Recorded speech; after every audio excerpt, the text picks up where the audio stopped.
know you're trying beyond the mark, but we'd rather watch Noreen Clark. Very good from the Mussolinis of Cleveland Street in Hazleton. And we got more of those in continuation of Big Country tomorrow. So tomorrow, I hope you meet me right back here at the movies. And have a good one. Good evening, I'm Karen Harch. And I'm Nolan Johannes. Tonight in the news. Your chance to speak out on giardiasis. I'm Mark Davis. I'll have the story in just a moment. I'm Craig Stevens in Williamsport, where shoppers are deciding how major companies will spend hundreds of millions of dollars. Plus, Tom with tomorrow's weather and Joe's Own on sports. All this and much more coming up next on Newswatch 16. In your car, listen to Newswatch 16 on WKRZ AM 1340. Proud to serve northeastern and central Pennsylvania. This is WNEP 16, the news station.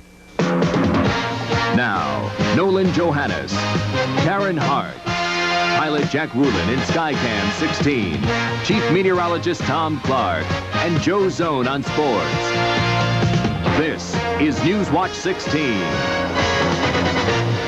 Good evening. Tonight's the night to talk to the PUC about PG&W. It's the second in a series of public hearings being held for people in the giardiasis-affected area. This one's being held in Wilkes-Barre, and Newswatch 16's Mark Davis is live there now to tell us all about it. Mark?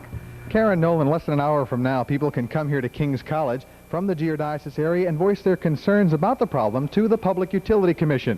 The root of the problem is here. The Springbrook Reservoir, where the water is contaminated and causing giardiasis, a chronic flu-like disease which has been turning up in record numbers in 16 communities for months now. People from the giardiasis area can come here and offer their opinion tonight on what is and is not being done about the problem. And if they feel, Pennsylvania Gas and Water Company, the owner of the reservoir, should offer some sort of rate relief. Now, water pressure may also come up because it may decrease under a plan proposed by PG&W. I visited one area today where pressure problems would only aggravate an already dangerous situation. This fire hydrant in Swaryersville has a pressure of about 50 gallons a minute. The firemen here say they need at least 15 times more pressure to fight a fire effectively. And the problem is the same in several other spots around the borough. Now, with talk of possible pressure reduction because of a PG&W diversion plan, there's concern here the problem can only get worse. And one of the borough fire chiefs has a big fear. A loss of life and not be able to save somebody if we have to. And just bringing water in where we don't have it and not knowing, again, where the water supplies are going to come from. A big concern of the firemen here in Swaryersville is this old school building. Soon going to be home for 23 handicapped and elderly people. Now, even though there's a fire plug right here in front of the building, should there ever be a fire here, the firemen say they would not have enough water pressure to put that fire out. The same holds true for this apartment complex just a few blocks away. The people of Swaryersville have been fighting the water pressure problem since 1975. There's been a large volume of correspondence with PG&W and by holding back on some bills. We withheld our bills on some of the hydrants, well, on most of the hydrants, and we are, well, we did pay some of them because the bill kept going up, and now we're going to maybe hold back again. Pennsylvania Gas and Water says it needs more tests for the pressure problem in Swaryersville, but that it doesn't see the problem getting any worse because of the diversion plan.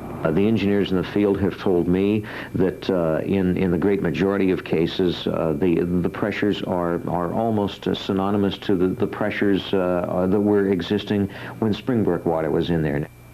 And PG&W officials tell me tonight that before any plan is put into full effect, they personally will meet with all the affected fire companies and explain exactly what the pressure situation is. Now, state health officials now tell us that a total of 337 people have suffered from giardiasis, but say that no new cases have been reported in at least a month. The cases being reported now are cases from October, November, and December. Bernie Healy of the State Health Department told me this afternoon that says something about the people in the affected area. It looks like the boil water was effective. It looks like people are listening to it, and what we'd like to do is just reinforce it, that until they're told not to boil water, please don't stop on your own. And we can only add to that, emphasize that you're still told to boil your water until told not to. And there's also good news tonight. PG&W announced late this afternoon in a press release it has tested 5 other reservoirs for giardiasis. All those tests are negative. The reservoirs tested were Campbell's Ledge, Lake Scranton, the Hillside Filter Plant, Watrous, and Plymouth. Again, the tests for those were negative for giardiasis. With me now is one of the many PUC officials who will be here tonight, Mr. Robert Meehan. He's a staff attorney with the PUC. Now, Mr. Meehan, the question I have for you is, if I'm a PG&W customer, I come here and I voice my concerns and my anger, what good is it going to do? The testimony and statements from PG&W's customers is important to the Commission. We have to know what you're experiencing in obtaining water that's drinkable, that's usable for cooking, in order to determine whether the Commission in the final analysis should make any rate adjustment to what you're paying for your water now. How much is this going to weigh weigh against all of the testimony you're bound to hear and the arguments you're bound to hear from the Pennsylvania Gas and Water Company attorneys? They have a whole staff of them that are going to refute everything the consumers say. Well, we're here today to ascertain what is in the public interest, and that includes what the people are going through here in Wilkes-Barre and Pittston. Okay, Mr. Meehan, thank you. I'm sure you got a very busy night ahead of you. There you have it. It'll be here tonight at the Scanlon Gymnasium on the campus of King's College, a PUC hearing, a public hearing on giardiasis. I'm Mark Davis, Newswatch 16, live with the Instacam in downtown Wilkes-Barre. Karen, Nolan? Okay, thank you, Mark, and we'll hear more about that tonight on the update. In Northumberland County, levels of asbestos in some schools are now known after test results have come back. Officials in the Milton area school district say that they're going to keep their senior high and the White Deer Elementary School closed until all asbestos insulation can be removed. Tests show levels that are 10 times below OSHA factory safety levels, but in concentrations that expose Milton area teachers to about 200,000 fibers during an 8-hour workday. We won't have to pay any new state taxes if Governor Dick Thornburg has his way. Today, the governor asked our state lawmakers to approve his $15.5 billion budget for next year. Thornburg unveiled his state spending plan today in Harrisburg. It calls for, among other things, no new taxes or tax hikes, more money for school districts, $25 million in loans from the lottery fund to help homeowners who are facing mortgage foreclosure through no fault of their own. The governor says our state has made it through a harsh economic trial. Our corporate net income tax rate is presently the third highest in the nation. It is double the rate in some of the Sun Belt states, and it clearly hampers our efforts to compete effectively for new investment, new business, and new jobs. Thornburg's budget also calls for more money for the Pennsylvania Industrial Development Authority. That gives low-interest loans to businesses. As Newswatch 16's Dan Fiorucci reports, those PETA loans, as they're called, have sure helped out a Columbia County business. For the Orangeville Manufacturing Company, the PETA program is more than just some vague government bureaucracy. It's the reason for the firm's existence. 6 years ago, this company was about to go out of business. It needed over $500,000 in loans in order to house its heavy equipment.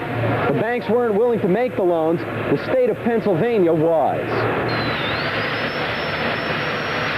And that low-interest government loan turned out to be the spark that kept Orangeville Manufacturing going. I think this program is very good for small businesses of this area. Without PETA, your business wouldn't exist today. That's correct.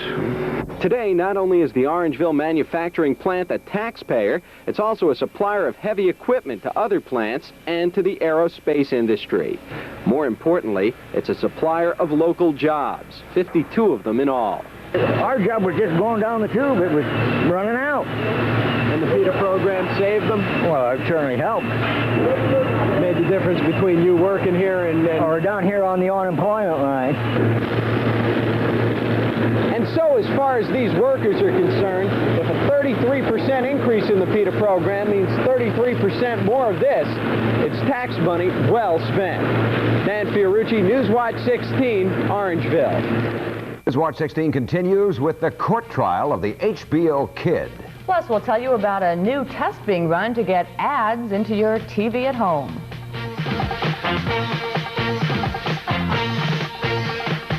Hey, Joe.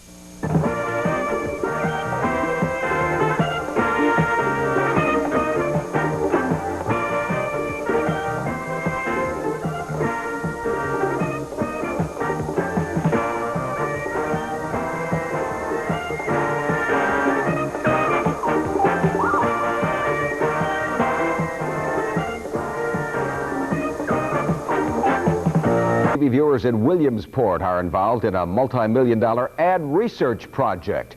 It involves swapping TV commercials, prizes for participants, and free equipment for grocery stores. Newswatch 16's Craig Stevens has the exclusive story. Grocery shoppers in Williamsport are determining what products the rest of the country will see on the shelves in future years.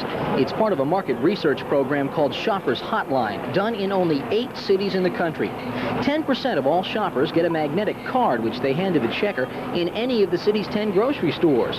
The cards are part of a computerized system that automatically registers every product they buy. That way, a research company determines which products sell and which don't. The reason supermarkets cooperate, they get free computerized registers which total up sales and tell the store what and how much it's sold. Without this service, it would be tough. The average individual like us couldn't afford to do it because the equipment to take for this information is very expensive.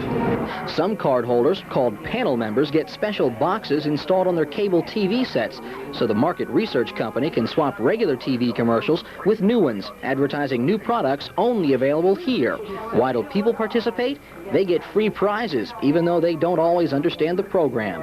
Well, it's supposed to be a program with you. If you win so many, if you have so many groceries that you win a free prize to go somewhere. But do you know why they're installing the boxes all around? No. All I know is they just install them. The market research will go on here for 7 years.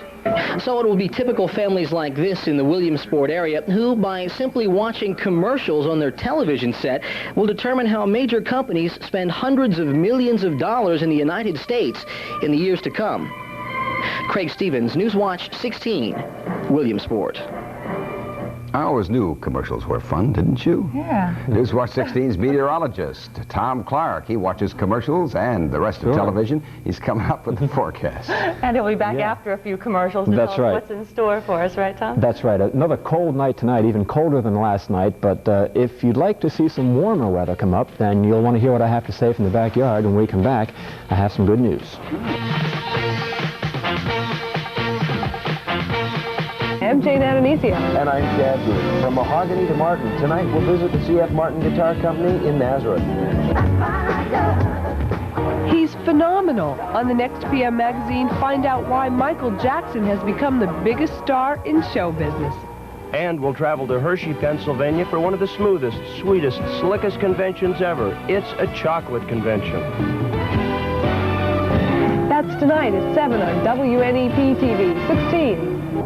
I think Tom Clark has some company out in the backyard tonight. What is that? Tom? Notice these things here? These are authentic weather reporters.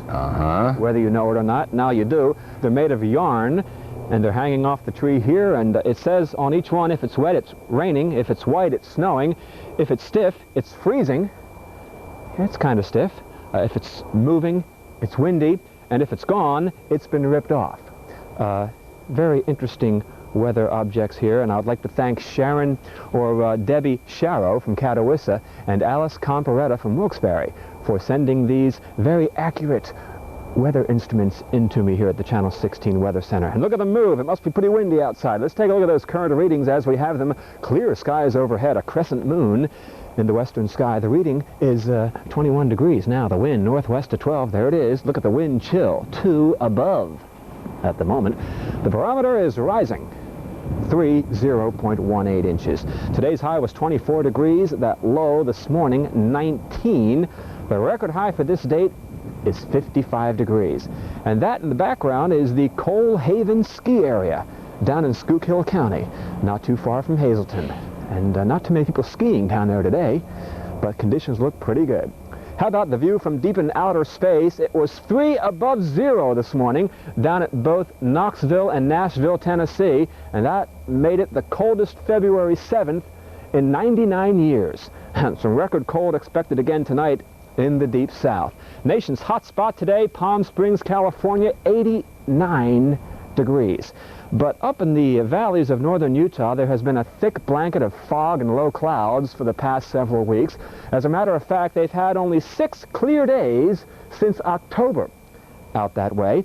And as a result, many angry calls coming into the National Weather Center out that way. The forecasters getting a lot of complaints, and many people complaining of deep depression because they just haven't seen the sun in so long.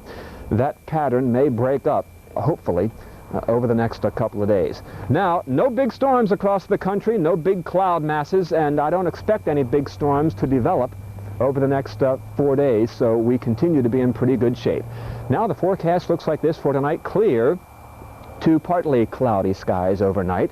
It'll stay dry. 11 in Towanda. In South Abington Township, which includes Chinchilla, your low 11 tonight. 5 in the Poconos, 12 in Bloomsburg, New Philadelphia down there in Schuylkill County, 13 the low. Out in Williamsport, 10 degrees the low tomorrow morning. Plenty of bright sunshine tomorrow, a beautiful day, a little bit breezy in the afternoon, but no big deal. You should like it. Temperatures a little bit warmer than what they were today, getting up close to 30. The Health Watch shows, well, if you're weather sensitive, tomorrow's beautiful weather should improve your mood just a little bit. Let's go down. 11 the low tonight, 28 tomorrow, nice on Thursday, warmer Friday, 45 on Saturday. And that is good news for most of us, but I think the ski resort operators just went, oh no, 45. Well, that's it, gang. That's it. Oh, no. 45? Yeah. Take it. Oh, no, I won't. Wow. Thanks, Tom. Joe Zone is up next with the sports. Tonight, Joe has activity at the Winter Olympics, including preparations for the opening ceremony.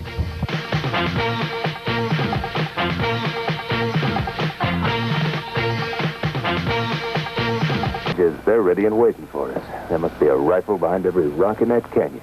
The cattle barons are ready for the big shootout. We can handle anything they've got. We're going in. We'll earn the gratitude of every decent person in this country. We put an end to them, once and for all. Charlton Heston and Gregory Peck in the conclusion of The Big Country. Tomorrow at 4, here on NEP 16. Hockey time. The Olympics are here, right, Joe? Don't give the score. I promise. Okay. I'll listen. All righty. I know that many of you plan to watch the hockey game tonight between the United States and Canada. I also know it's just not as much fun watching if you already know the final score. So if you don't want to know anything about the game, turn down the sound for about the next 20 seconds and then come on back. I'll wave you back. It's bad news for the United States. The defending gold medal champs were knocked off today by Canada 4-2. And already that puts the U.S. on the ropes. They must win the next 4 games now to be in contention for any type of medal. You talk about the big turnaround. They're not out of it yet, but they've got a long ways back now. Next up for them, Czechoslovakia. You can see Canada and the United States tonight at 8 o'clock here on 16. Come on back. Interesting thing is, you know, the hockey actually starts before the Olympics are officially underway. The opening ceremonies are scheduled for tomorrow night. One of the most impressive parts of any Olympic Games is the opening ceremonies. And here in Sarajevo, the Yugoslavs plan to do it up right.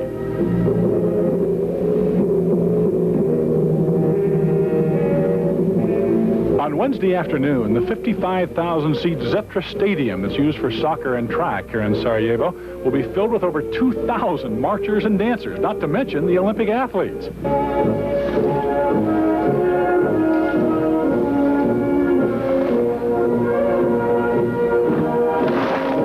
This is their final rehearsal, but these kids have been practicing for over 3 months, 3 times a week, just for this one chance to show the world what they can do. Then, with this music in the background, the Olympic torch will be brought right here. It'll come here as the athletes from all the nations of the world parade here in front of us with this vast scene behind.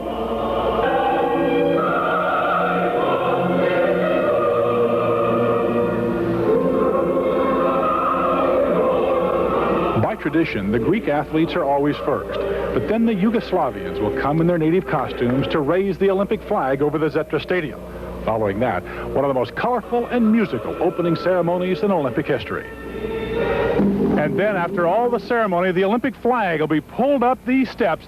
The torchbearer will bring the light all the way up here, running up the steps all the way to here, light the Olympic torch, and the 14th Winter Games will be underway.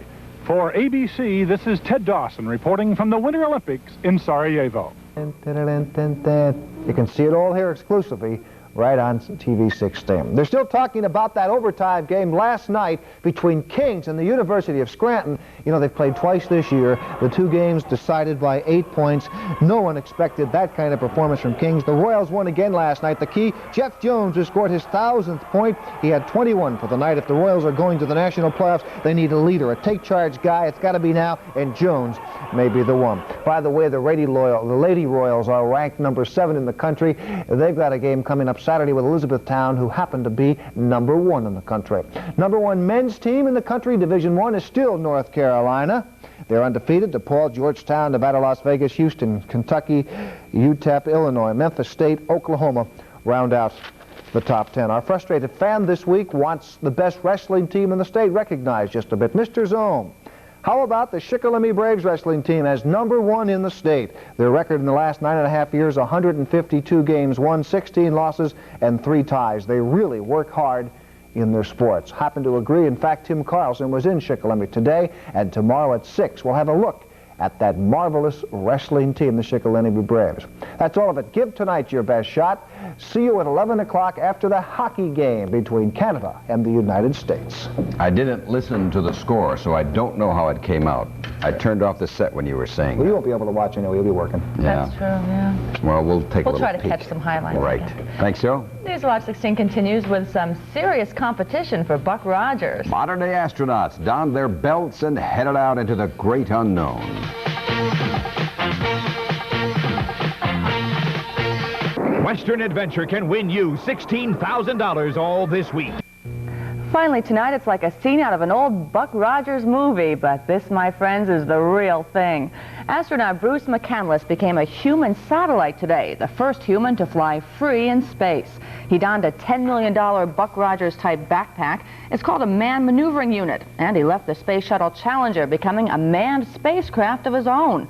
What kind of words of wisdom did McCandless have on this historic event? But it's a heck of a big leap for me. A big leap for sure. Now imagine this, both the astronaut and the shuttle were streaking along at 17,400 miles an hour. But way out there in space, you can't even feel that you're going that fast. Maybe with this incredible feat, NASA won't feel so bad about losing 2 satellites launched by the shuttle. That's neat. Incredible feat indeed, right. I'd love to do that. That's our report for now.